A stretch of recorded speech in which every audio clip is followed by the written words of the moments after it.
Friends, welcome to nikah kitchen. இன்னைக்கு நம்ம நிகா கிச்சன்ல பொங்கல் செலிப்ரேஷன் தான் பார்க்க போறோம். பொங்கல் செலிப்ரேஷனுக்கு போகி பண்டிகை அன்னைக்கு நம்ம ஆத்துல எல்லா ஆத்துலயும் போலியை செய்வாங்க. இன்னைக்கு நம்ம நிகா கிச்சன்ல பருப்பு போலியும் தேங்காய் போலியும் எப்படி செய்யறதுன்னு தான் போய் பார்க்க போறோம். வாங்க போய் பார்க்கலாம்.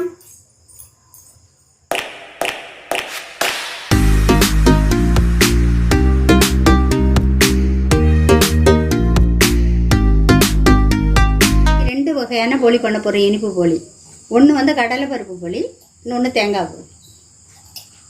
அதுக்கு தேவையான பொருள்கள் 2 கப்பு மைதா மாவு, ஒரு 1/4 கப்பு இது பண்ணிக்கலாம், கோதுமை மாவு போட்டுக்கலாம். ஏன்னா அது கொஞ்சம் மெத்துன்னு இருக்குங்கிறதுக்காக போட போகிறோம்.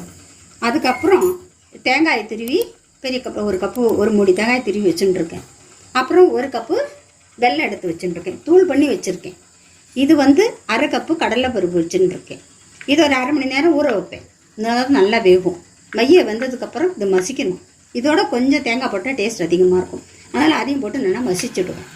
மாவு பிசையும் போது இதை 2ஐயும் ஒன்றா போட்டு பிசைஞ்சு கொஞ்சோண்டு மஞ்சள் பொடியை போட்டு லேசாக ஒரு சிட்டிகை உப்பு போட்டு பிசையணும். பிசையும் போது நைஸாக இருக்கணுங்கிறதுக்காக துளி நல்லெண்ணெயை விட்டுண்டு நம்ம கையில் ஒட்டாமல் பிசைஞ்சிட்டு தளர்த்தியாக பிசைஞ்சுக்கணும். அதில் கொஞ்சோண்டு நெய்யை தடவி நம்ம மூடி வச்சுட்டு 1 மணி நேரம் வரைக்கும் அது ஊறணும்.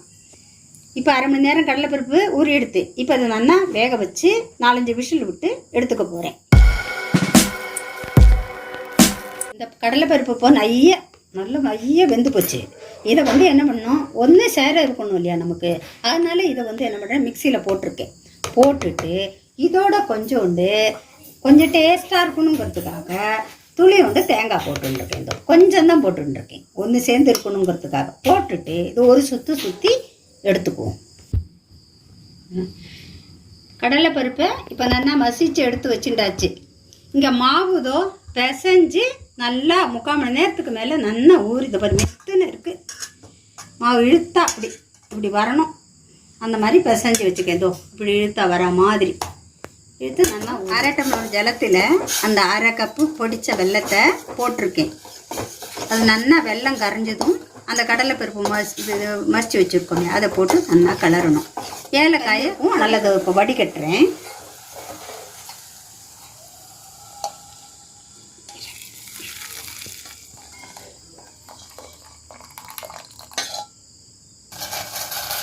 இப்போ நம்ம இந்த வெல்லத்தை வடிகட்டியாச்சு. இப்போ கொஞ்சம் கெட்டியாக தான் இருக்குது. அதனால் இந்த கடலைப்பருப்பை இதில் போட்டுக்க போகிறேன்.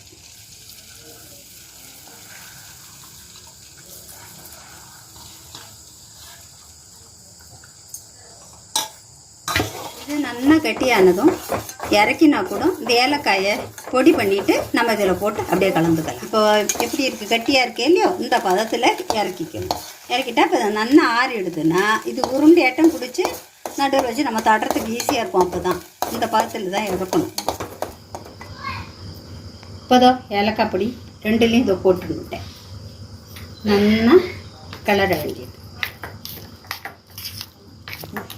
வாழை இலையில் தட்டணும். அப்படி இல்லைன்னா கனமான இந்த மாதிரி கவர் பையில் நம்ம எண்ணெயை நல்லா இப்படி தடவிக்கணும். எடுத்து நல்லெண்ணெய் இப்படி தடவிண்டு மாவை அதை இப்படி எடுத்துக்கணும். இந்த எண்ணெய் கையோடு தான் மாவை உருட்டி இதை எடுத்துக்கணும். இவ்வளோ மாவு போரும். இவ்வளோ மாவு போரும். இந்த மாவை இதில் வச்சு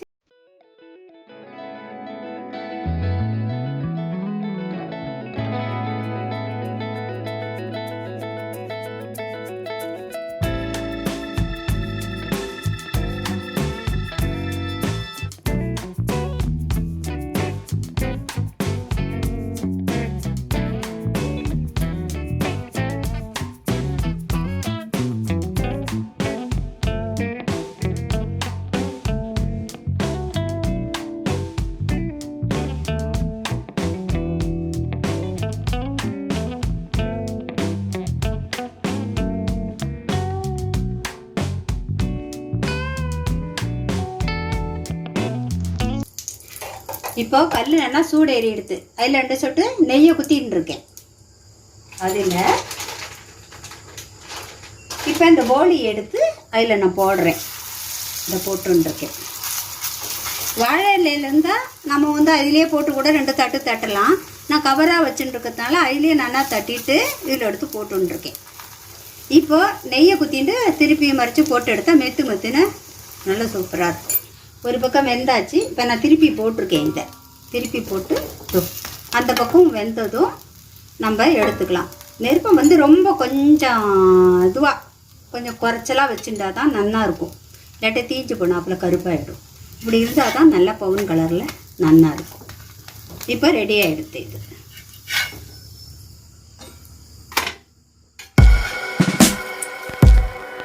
தேங்காய் பூர்ணத்துக்கு அதே கிண்ணத்தை காலி பண்ணிவிட்டு அதுலேயே தேங்காயும் வெல்லமுமா இதோ கலரின்னு இருக்கேன். இப்போது இது தேங்காய் பூர்ணம் ரெடி ஆகிடுது. இனிமேல் 2லேயும் ஏலக்காயை போட்டுட்டு அப்படியே கிளறி வச்சுட்டோம்னா நம்ம இப்போ போலியை தட்டி நடுவில் இந்த பூரணத்தை வச்சு தட்டிக்கலாம். அது எப்படி தட்டுறதுன்னு பார்ப்போம். இப்போ தேங்காய் போலிக்கு இதோ மாவு எடுத்துட்டாச்சு. இதோ தொட்டு நல்லா ரவுண்டாக இதோ தட்டின்னு இருக்கேன். இந்த தேங்காய் பூரணத்தை எடுத்து இதோ வைக்கிறேன். வச்சு இதோ இழுத்து மூடி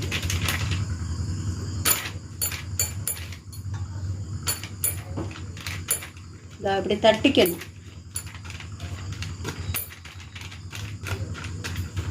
அதை விட இது இன்னும் நல்லா மெலிசாக நல்லா வருது. இதிலே தட்டின்றாதான் கல்லில் தட்ட முடியலை. இலையாக இருந்தால் நம்ம இலையோடு சேர்த்து அப்படியே கவுத்து அந்த கல் மேலே போட்டுட்டு 2 தட்டு தட்டிட்டு இலையை இழுத்து எடுத்துக்கலாம். அது இன்னும் மெலிசாக்கலாம் நம்ம. இப்போ ரெடி ஆகிடுது. இப்போ இதுவும் கல்லில் போட்டுண்டாச்சு. இதுவும் 2 பக்கம் வெந்து திருப்பி எடுத்தால் நம்ம தேங்காய் போலி ரெடி ஆகிடுது. அவ்வளோதான், நம்மளோட சூடான சுவையான பருப்பு போலியும் தேங்காய் போலியும் ரெடி ஆகிடுச்சு. நீங்களும் உங்கள் வீட்டில் இதை ட்ரை பண்ணி பாருங்கள். கீழே உள்ள கமெண்ட் பாக்ஸில் எனக்கு கமெண்ட் பண்ணுங்கள். பிடிச்சிருந்தா லைக் பண்ணுங்கள், ஷேர் பண்ணுங்கள். இது வரைக்கும் நிகா கிச்சனுக்கு சப்ஸ்கிரைப் பண்ணனா மறக்காமல் சப்ஸ்கிரைப் பண்ணுங்கள். தேங்க்ஸ் ஃபார் வாட்சிங் with me yo Seethalakshmi. Bye.